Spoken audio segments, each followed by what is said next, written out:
আমরা যারা মাঠ পর্যায়ে যাই আমার কাছে মনে হয় যে জনগণের মধ্যে ভোট নিয়ে একটা আশা আছে, তারা একটা আশায় আছে, তারা ভোট দেবেন, অনেক দিন পরে ভোট দেবেন। কিন্তু এখনও তো নির্বাচনী দলগুলো প্রচার অভিযান শুরু করেনি, ফলে পুরোপুরি টেম্পুতে চলে আসার যে ব্যাপারটা সেটা হয়তো প্রচার অভিযান শুরু করলে হবে। আর আমরা যারা উপদেষ্টারা আছি আমরা বিভিন্ন জায়গায় যখন যাচ্ছি ঢাকার বাইরে, সেখানে গিয়ে টাউন হল টাইপ মিটিংগুলো আমরা করছি। যেমন সরকারি অফিসার যারা আছেন, যারা কমিউনিটির লোকজন আছেন, ইমাম সম্প্রদায়ের আছেন, তাদেরকে আমরা বুঝাবার চেষ্টা করছি যে আসলে গণভোটটা কি, এখানে যে প্রশ্নগুলো আছে এগুলো সপক্ষে গেলে কি আর বিপক্ষে গেলে কি হবে, এইটুকুনি বোঝাচ্ছি। এর মধ্যে প্রশ্ন উঠেছে যে অন্তর্বর্তী সরকারের থেকে গণভোটে হ্যাঁ ভোট দেওয়ার পক্ষে বলছে, সেটা আসলে এই ভোটটাকে গণভোটটাকে প্রশ্নবিদ্ধ করে কিনা? একদম প্রশ্নবিদ্ধ করছে না, কারণ গণভোটটা হচ্ছেই অন্তর্বর্তী সরকারের উদ্যোগে, এক নম্বর। দুই নম্বর হচ্ছে যে সরকার আইন পাশ করতে পারে সে সরকার অবশ্যই ইস্যুতে অবস্থান নিতে পারে। সুতরাং এইখানে কোনোভাবেই সরকারের নিরপেক্ষতার প্রশ্ন আসতে পারে না। সরকার কোনো রাজনৈতিক দলের পক্ষ নিচ্ছে না, এটা একেবারেই স্পষ্ট। সরকার সাধারণ ভোট নিয়ে কোনো কথা বলছে না, সরকার শুধু গণভোট নিয়ে কথা বলছে। কারণ সংস্কারটা এই সরকারের একটা অঙ্গীকার কেবল না, এই সরকারের একটা দায়িত্ব হিসেবেই আমাদেরকে দেওয়া হয়েছে। নির্বাচন সংশ্লিষ্ট অনেকেই বলছেন যেহেতু আওয়ামী লীগ এবার নির্বাচনে নেই, সেক্ষেত্রে বড় একটা অংশ ভোটারদের ভোট দিতে হয়তো নাও আসতে পারেন। ভোটার উপস্থিতি নিয়ে সরকারের কোনো কনসার্ন আছে? যারা এই কথাগুলো বলছে তারা 16টা বছর কেন যে বলে নাই যে অন্যান্য কোনো দল তো পার্টিসিপেট করছে না, বিপুল পরিমাণ ভোটার তো আসবে না, সুতরাং নির্বাচন গ্রহণযোগ্য হবে না। তাদেরকে তো 44%, আওয়ামী লীগের হিসাবে 44% ভোটার, সেটা নিয়েও নির্বাচনকে আমরা সিদ্ধ এবং ভালো নির্বাচন হয়েছে বলতে শুনেছি। আওয়ামী লীগের নির্বাচনে না থাকাটার অর্থ যে আওয়ামী লীগকে যারা সমর্থন করে তারা আর কোনো প্রার্থী খুঁজে পাবে না, তারা আর কোনো কারণ খুঁজে পাবে না, এটা আমি আসলে মনে করি না।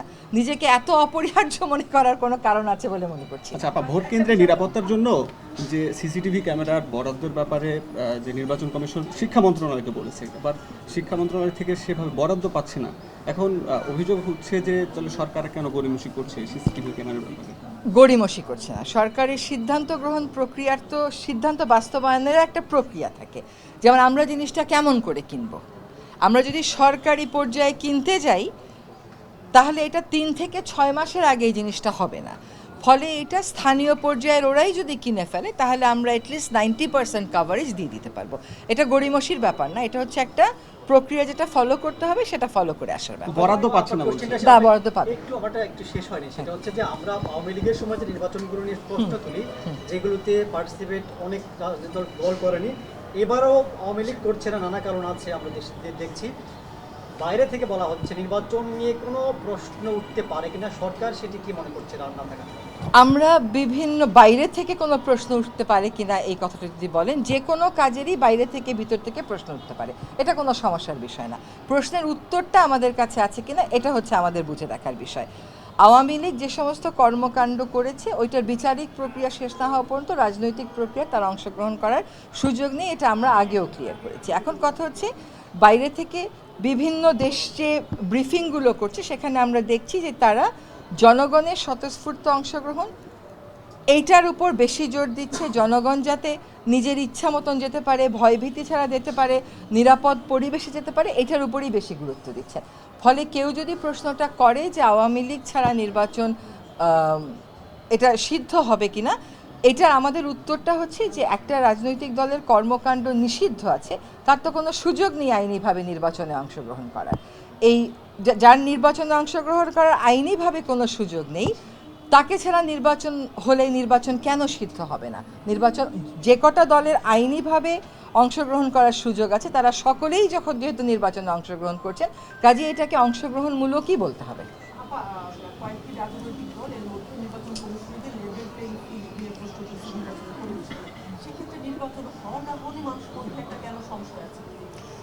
শোনেন, আপনাকে আগেও বলেছি এখনও বলি, নির্বাচন হবে, এটা 12ই ফেব্রুয়ারিতে হবে ইনশাল্লাহ।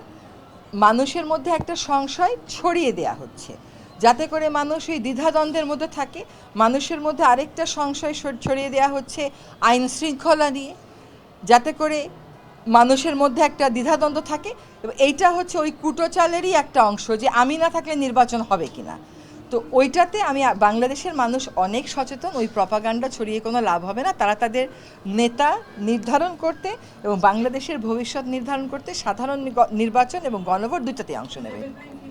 লেভেল প্লেয়িং ফিল্ড নিয়ে যদি এটা অভিযোগ আসবে না এমন তো কোনো কথা নেই। কেউ যদি মনে করে তার এলাকাতে ব্যত্যয় ঘটছে, সে তো ইলেকশন কমিশনকে বলবে, এবং ইলেকশন কমিশনের কিন্তু নিজস্ব আইনেই ওটার প্রতিকার দেওয়ার বিধান আছে। আইনে কেন প্রতিকার দেওয়ার বিধান থাকলো? কারণ এরকম হতে পারে, ওর সমস্ত দেশের 300 কনস্টিটিউয়েন্সি থেকে তো এই কথাটা বলা হচ্ছে না। একটা দুটো জায়গায় যদি এই ঘটনা ঘটে থাকে, লোকে বলবে নির্বাচন কমিশন প্রতিকার দেবে। বলার পরেও যদি প্রতিকার না পায়, তখন সেটা একটা প্রশ্ন। আবার মার্কিন ইমিগ্রেন্ট ভিসা নিয়ে যে নতুন সিদ্ধান্ত এসেছে, সেটা নিয়ে আজকে উপদেষ্টা পরিষদে কোনো আলোচনা দেখেন, ইমিগ্রেন্ট ভিসার মার্কিন যুক্তরাষ্ট্র কতগুলো কারণ দিয়েছে, সেই কারণগুলোর প্রেক্ষিতে এটা গতকালই মাত্র এসছে। কাজে আমরা নিশ্চয়ই আমাদের পররাষ্ট্র মন্ত্রণালয়, আমাদের নিরাপত্তা উপদেষ্টা যারা আছেন, তারা এটা নিয়ে একটা কর্মকৌশল বের করবেন, মার্কিন যুক্তরাষ্ট্রের সাথে এঙ্গেজ করবেন। কয়েকদিন আগে ছিল ভিসা বন্ডের ইস্যু, সপ্তাহ না পেরোতে আবার ইমিগ্রেন্ট ভিসার ক্ষেত্রে এক ধরনের ব্যারিয়ার 75টা দেশের মধ্যে বাংলাদেশ। মানে আমাদের কি কোথাও আসলে গ্যাপ থেকে যাচ্ছে? এটা কি বাংলাদেশকে টার্গেট করেছে? তা তো করে নাই।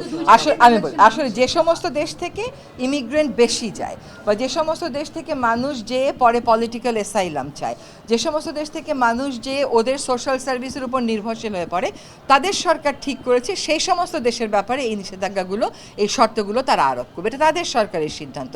সেখানে আমার কোথায় অসুবিধা হচ্ছে, আমার কি করণীয়, গতকালই আমরা সিদ্ধান্তটা জেনেছি। এখন আমরা সেগুলো নিয়ে কথা বলবো। না, আজকে করতেই পারে, এটা গণতন্ত্র। শোনেন, আমাদের অবস্থানটা স্পষ্ট। আমরা মানুষকে বলবো যে যদি পরিবর্তন চান, সংস্কার চান, তাহলে গণভোটে অংশগ্রহণ করুন এবং হ্যাঁ ভোট দিন। হ্যাঁ ভোট দিলে আপনি কি কি পাচ্ছেন এটা আমরা বলছি, না দিলে কি কি পাচ্ছেন না এটাও আমরা বলছি। কেউ যদি মনে করে সে না ভোটের পক্ষে প্রচারণ করবে, এটা তার দলীয় সিদ্ধান্ত।